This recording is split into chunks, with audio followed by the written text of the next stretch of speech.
Admit it, you thought I weren't going to produce. Less than 24 hours ago, you guys requested for a tactic of Raumdeuter, a tactic that uses the Raumdeuter and try and make a monster tactic using that role. And guess what? I replied less than 24 hours and I have did it. Actually, this is now the second time recording this video because silly me recorded the first one on mute. So in this video, we are going to be breaking down or looking at the results that we got at Bayern Munich, letting the cat out of the bag. We tested it at Bayern Munich just so we can see how Thomas Müller performs using the role. We're then going to break down the tactic, why we use the Raumdeuter and how to get the best out of the Raumdeuter. And then lastly, we are going to be looking at the results that we got with the second test and also look at some game clips. So let's get stuck in. Welcome back, people. Yes, I am hot and bothered because this is now the second time recording this video. But what I want from you guys, actually, other than smashing like on this video because it helps this video and this channel grow, liking this video is so important. So please smash that like button. But also in the comment section, I've left a pinned comment. It's an email address. What I want for you guys to do is send me tactics so I can review it. It could be crazy tactics, silly, it doesn't matter. Each week or each video, I will pick 2 tactics to review. We'll break it down and that will be obviously a new series as well. But today, let's get stuck in today's video and we're going to be looking at the results that we got using Bayern Munich. So in the Bundesliga, we played 34, we won 31, drawing 2, losing 1. This is so frustrating. The game was not letting me do the invincible season. We lost to Hertha Berlin out of all teams, no disrespect. In the Champions League, we got knocked out in the quarterfinal by AC Milan. Fairly disappointing considering the second leg we could have won and it ended 0-0. The DFB Pokal, we won that, and in the Super Cup as well, we won that. For some transparency, actually, let's look at the game status so we can see how quickly I actually did this. The date this test was created, Saturday the 11th, which is actually less than 24 hours ago. The game time is 7 hours. Again, a bit of transparency. I played every league game for Bayern Munich. I simmed basically every game in the second test, and I also simmed the cup competitions for Bayern Munich, apart from that second leg against AC, which I couldn't win. So yeah, back to the stats and back to the main man, Thomas Müller. He's got 15 goals in all competitions, getting 17 assists, which is a lot. He got 52% of his shots on target, which is very, very decent. 79% of his passes completed, 85 key passes in there as well. Looking at the tackles won, he won 78% of his tackles. I'm not sure why that's fairly important for a winger, but we move. Squad stats, Bayern Munich scored the most goals with 101. We had the most shots for, fewest shots against, most dribbles completed, and the best defense in the league. The player stats, Sadio Mane, the best player in the world, scored 28 goals, the top goal scorer in the Bundesliga. Joshua Kimmich with the most assists, but Sane, Cancelo and Thomas Müller also in the top 8. Kimmich with the most key passes, Alphonso Davies with the most dribbles, and Manuel Neuer with the most clean sheets. But that's Bayern Munich. I do think it's now time to break down the tactic, how to get the best out of the Raumdeuter, because that's what also this video is about, and how we can kind of create a monster tactic using the role. And then we're going to end this video by looking at the results that we got in the second test and also looking at some clips of the Raumdeuter and how he behaves in the match engine.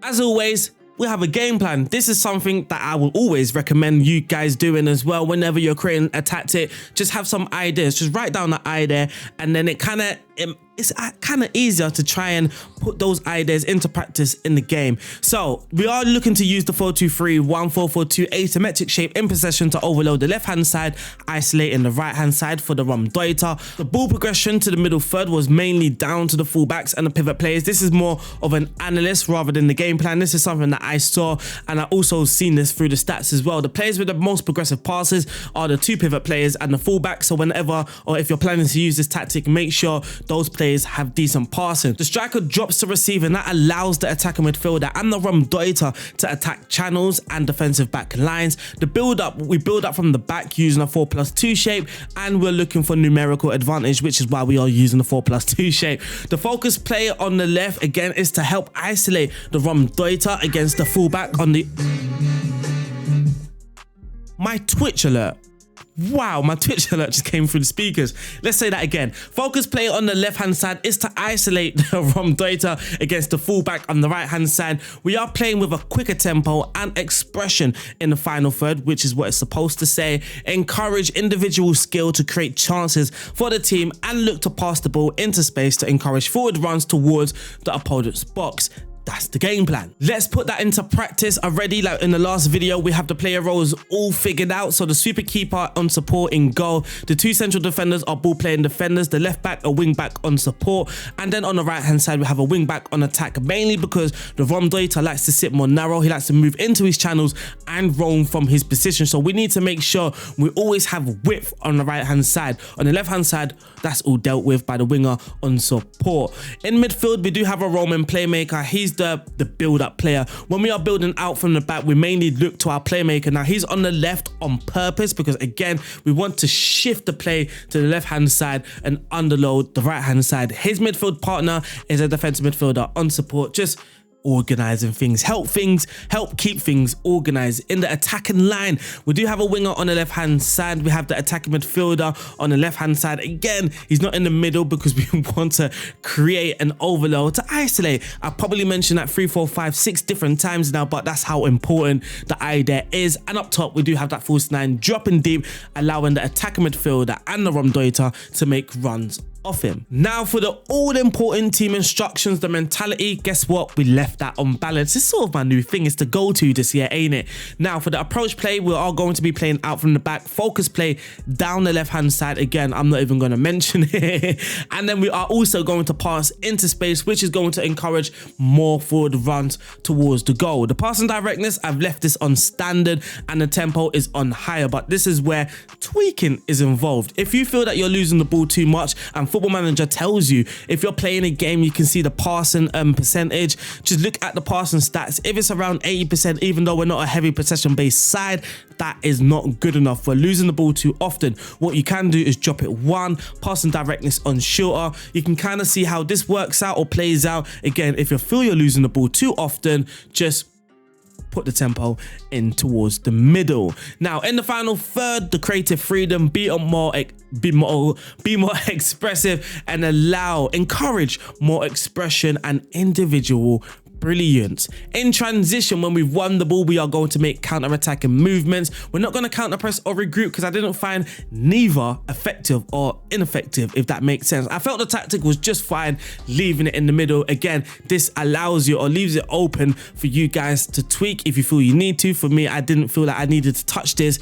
None of the matches in any of the 2 tests. Now, goalkeeper distribution. This is down to you. Have a look at your goalkeeper. What is he good at? If he's good at throwing, then distribute the ball to the fullbacks by throwing it long, which is what I done in the second test, because in the second test, my goalkeeper wasn't good or great with the ball at his feet. Manuel Neuer, though, he can do everything. So I left this blank for Manuel Neuer. But for you, it might be different. If your goalkeeper has poor passing, try and avoid short kicks. If he has poor kicking, try and avoid take long goal kicks. You can kind of see where I'm going with that.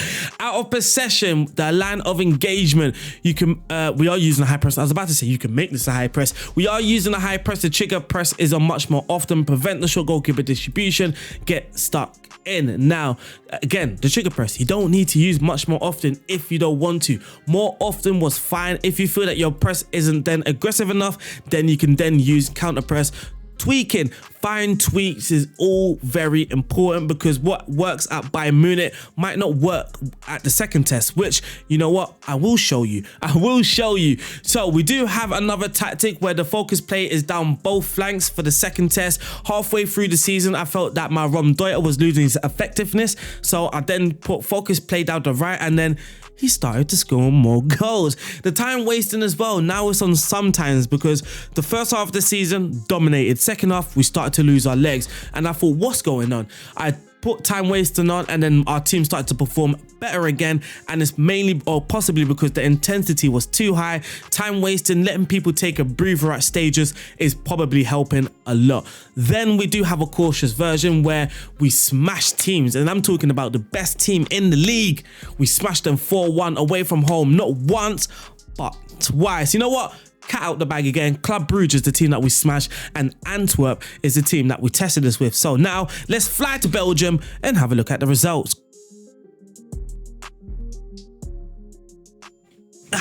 Welcome to Belgium, people. Welcome to Belgium, where we were Antwerp and we won the league. We dominated, actually, and the point tally, the point gap was 16 points. That is a lot. So for me, this was personally the best of the results out of the two. Even though we were using Bayern Munich, we got to the semi-final of the Europa Conference League with Antwerp losing to Villarreal. The board expected us to reach the knockout playoff round minimum, and we got all the way to the semi-final. I felt this is going to be one of those tactics that's weak in Europe, considering we only got to the quarterfinals with Bayern Munich, but obviously that's not the case. The Croquis Cup, we were the runners up, unfortunately losing to Genk in the final. So again, looking at the stats, and what we will notice is very similar stats to Bayern Munich. Most goals, most shots for. Dribbles made, we came in second, so fairly similar, and we had the best defense in the league. Player stats, we didn't have the top goal scorer because the striker was rotated a lot. We had this dude playing a lot as a striker, even though he's a left winger. Vincent Janssen as well played. I actually found out, this is so silly, I didn't know we had Vincent Janssen until he started moaning about game time. I was like, oh my God, we have Vincent Janssen. And then when I started playing him, just look at the goals. He started scoring a lot of goals.